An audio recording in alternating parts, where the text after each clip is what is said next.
है। वलीद साहब जरा मुझे ये बता दीजिए, अभी मौलाना फजल रहमान साहब ने भी कुछ देर पहले प्रेस कॉन्फ्रेंस की ना, उन्होंने कहा कि नया कानून सिविल मार्शल लॉ होगा और वो तो गुजारिश ही कर सकते थे, उन्होंने गुजारिश कर दी। उन्होंने कहा कि नून लीग से भी मैं कहूँगा और पीपल्स पार्टी से भी मैं कहूँगा कि ऐसी तरमीम से गुरेज करे। वो तो बेचारे अभी कह के निकले, इन लोगों ने तो आनन फानन कर भी दिया। तो इस बकौल मौलाना के क्या हम लोग एक सिविल मार्शल लॉ की तरफ बढ़ चुके हैं अब?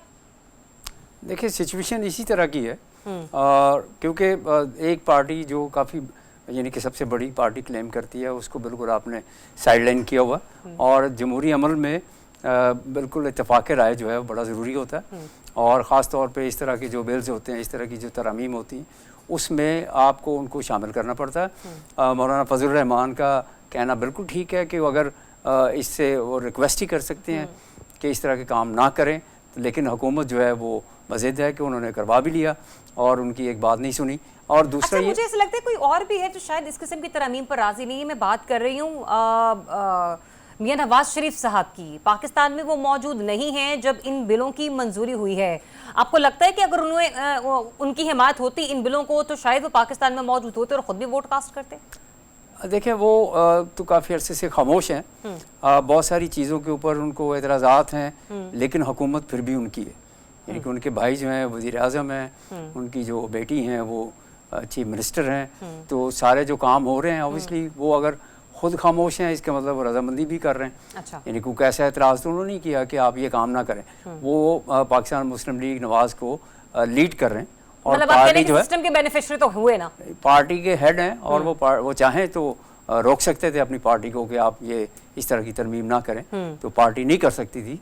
तो इसका मतलब खुद वो बाहर चले गए ताकि वोट शायद ना डालना पड़े या व्हाटएवर। लेकिन उनकी खामोशी भी जो है वो रजामंदी ही है, यानी वो कर चुके इस चीज़ से इत्तेफाक है जी ठीक है अगर ये चीज़ें हो रही हैं तो फिर चाहे मेरी पसंद की है या नहीं है तो वो होने दें। तो ये भी एक मसला है कि आप जो मुल्क में जमहूरियत और उसके पासदार कहलाते हैं, अपने आप को दावेदार भी करते हैं सब लोग, यानी कि पाकिस्तान पीपल्स पार्टी भी है और मुस्लिम लीग नवाज़ भी है, तो इनको ये देखना पड़ेगा कि जो इस तरह के फ़ैसले कर रहे हैं, कल को ये फ़ैसले जो हैं कल जब कुछ अर्सा गुजरेगा तो फिर पता चलेगा कि अच्छा ये बिल्कुल जैसे कि 26वीं तरमीम करने के बाद इन लोगों को आइडिया हो रहा है कि ये भी रह गया, ये भी रह गया, ये भी रह गया। साहब किंग या फिर किंग मेकर, ये फॉर्मूला जो बाइडेन का आपको लगता है कामयाब हो जाएगा?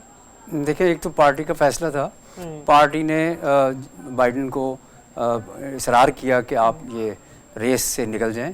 आपने देखा होगा कि वो अभी इंसिस्ट कर रहे थे कि नहीं मैं अभी नहीं निकलूँगा, लेकिन हालात ऐसे बने और फिर बाइडेन को ये डिसाइड करना पड़ा कि ठीक है आप कमला हैरिस को आप ले लें, और वो पीछे हट गए। तो ये मेन चीज़ आ गई कि खाली उनका अकेले का डिसीजन नहीं था, यानी पार्टी ने डिसाइड किया, क्योंकि जो पार्टी देख रही थी कि किस तरह से जो अपना मतलब डोनाल्ड ट्रंप है वो किस तरह से मूव कर रहा है और किस तरह से वो डिबेट्स जो हुई उसमें बाइडेन जो है वो सही तरह से जवाबात नहीं दे सके और वो पार्टी ने एडमिट किया उसको और उसका बुरा इम्पैक्ट गया होगा, जिसकी वजह से उन्होंने कहा कि नहीं ये कैंडिडेट जो है चेंज करना पड़ेगा, और वो कैंडिडेट चेंज हुआ। उसके साथ ही आपने देखा कि बिल्कुल हवा जो है वो भी तब्दील हो गई और कमला हैरिस ने जो डिबेट्स की, जो स्पीचेस की, तो एट पार वो खड़ी हो गई। यानी डोनाल्ड ट्रंप तो चाह रहे थे कि बाइडेन ही रहें ताकि वो उसके ऊपर अटैक्स करते रहें, उनकी सेहत के ऊपर, उनकी एज के ऊपर, तो लेकिन पार्टी के जो फैसला था कमला का, तो उससे फिर गेम जो है थोड़ी सी चेंज हुई और कंपटीशन जो है बढ़ गया।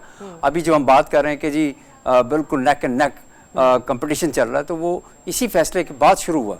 तो कमला जो है वो पार्टी को लीड कर रही हैं और जो स्टेट्स हैं जैसे शाह साहब कह रहे हैं, ऑब्वियसली मिशिगन और जो पेंसिल्वेनिया है, यही मेजर स्टेट्स हैं जहाँ पे आपने देखा होगा कि पार्टीज जो हैं दोनों फोकस कर रही हैं, कैंडिडेट्स फोकस कर रहे हैं कि किसी तरह यहाँ से हम अगर जीत जाएं तो ज़्यादा वोट मिलेंगे। बाकी तो फिर आपको पता है वो काफ़ी ब्लू जो स्टेट्स हैं और रेड स्टेट्स हैं उनमें तो ऑलरेडी डिसाइडेड होता है। जो वेस्ट कोस्ट और ईस्ट कोस्ट की जो स्टेट्स हैं उसमें जो डेमोक्रेट्स हैं वो रूल करते हैं और ज़्यादातर स्टेट्स उन्हीं के पास जाती हैं, और मिड वेस्ट और काफ़ी स्टेट्स ऐसी हैं जो इनके रिपब्लिकन के पास जाती हैं। तो इसका मतलब स्विंग स्टेट्स जो हैं सारे कैंडिडेट्स ज़्यादातर उन्हीं के ऊपर फोकस करते हैं।